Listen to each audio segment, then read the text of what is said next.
नमस्कार. कधी विचार केलाय आपल्या देशाच्या नोटा नक्की छापल्या कुठे जातात?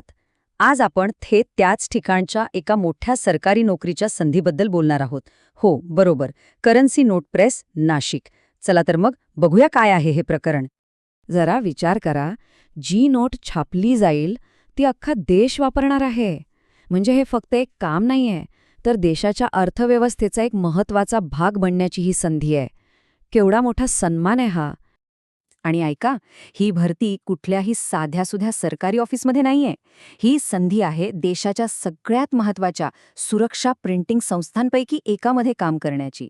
इथे प्रत्येक गोष्टीत 100% अचूकता आणि कमालीची गुप्तता पाळावी लागते.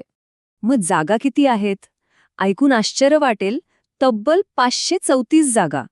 आता जे कोणी सरकारी नोकरीच्या शोधात आहेत ना, त्यांच्यासाठी हा आकडा म्हणजे एक मोठी संधी आहे. खूप जणांना इथे चान्स मिळू शकतो. ओके, तर ही भरती नक्की कुठे कुठे आहे? ही संधी फक्त नाशिकपुरती मर्यादित नाहीये, हे लक्षात घ्या. उलट देशाच्या आर्थिक सुरक्षेची जी मुख्य केंद्र आहेत ना, त्या अनेक महत्त्वाच्या ठिकाणी ही संधी उपलब्ध आहे. हो, म्हणजे बघा ना, नाशिक, देवास, हैदराबाद या सगळ्या महत्त्वाच्या केंद्रांवर ही भरती होणार आहे. याचा सरळ अर्थ काय होतो की कोणी देशाच्या कुठल्याही कोपऱ्यातून अर्ज करू शकतं. संधी सगळ्यांसाठी खुली आहे. बरं, 534 जागा आहेत हे तर कळलं, पण नक्की कोणत्या पदांसाठी? चला, आता हे बघूया की शिक्षण आणि कौशल्यानुसार कोणतं पद आपल्यासाठी परफेक्ट असू शकतं. इथे बघा, सगळ्यात जास्त जागा या टेक्निशियन पदांसाठी आहेत, हे तर स्पष्ट दिसतंय. कंट्रोल आणि प्रिंटिंग या 2 विभागातच 300 पेक्षा जास्त जागा आहेत. म्हणजे जर तांत्रिक कौशल्य असेल ना, तर ही एक सुवर्ण संधी आहे असं म्हणायला हरकत नाही. ठीक आहे, पदं तर बघितलीत, पण या पदांसाठीची पात्रता काय आहे? चला, आता वय आणि शिक्षणाचे जे काही नियम आहेत ते पटकन बघून घेऊया. इथे वयोमर्यादेमध्ये बरीच व्हरायटी आहे. म्हणजे बघा, जर नुकतंच शिक्षण पूर्ण झालं असेल तर टेक्निशियन पद एकदम बेस्ट आहे.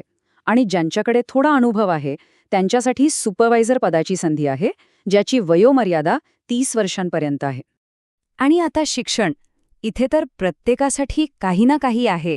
तुमच्याकडे ITIचं सर्टिफिकेट असो, डिप्लोमा असो किंवा इंजिनिअरिंगची डिग्री, वेगवेगळ्या पदांसाठी वेगवेगळी पात्रता आहे. म्हणजे तुमचं शिक्षण नक्कीच कामी येईल. बरं, समजा पात्रता जुळतेय. मग आता अर्ज कसा करायचा? काळजी करू नका, प्रोसेस एकदम सोपी आहे. चला बघूया. प्रोसेस अगदी सरळसोट आहे.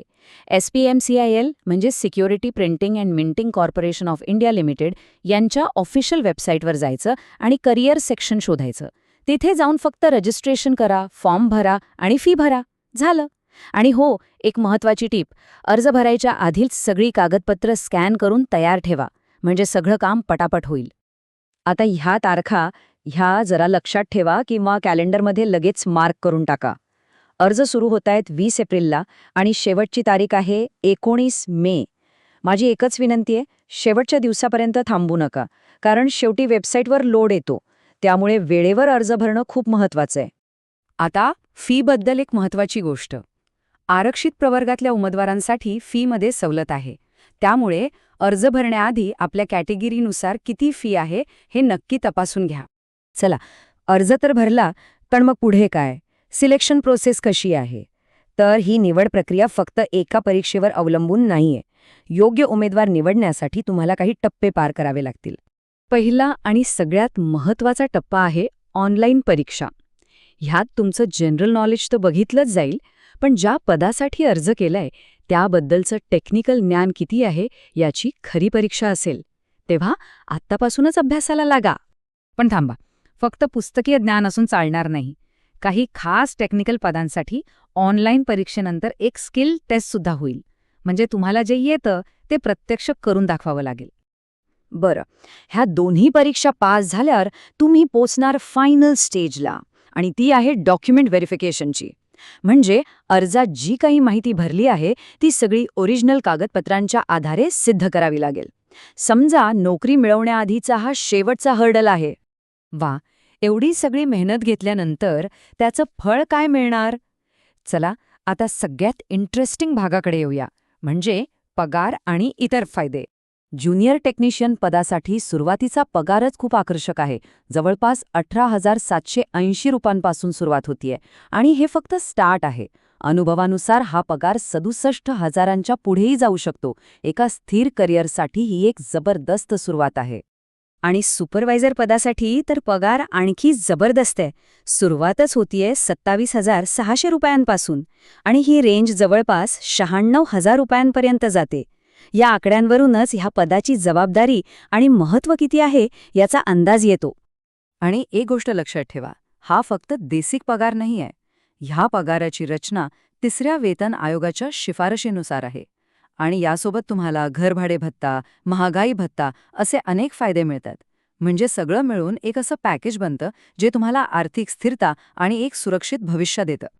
तर मग ह्याकडे फक्त एक नोकरी म्हणून बघायचं की देशाचा आर्थिक पाया मजबूत करण्याची एक संधी म्हणून? विचार नक्की करा.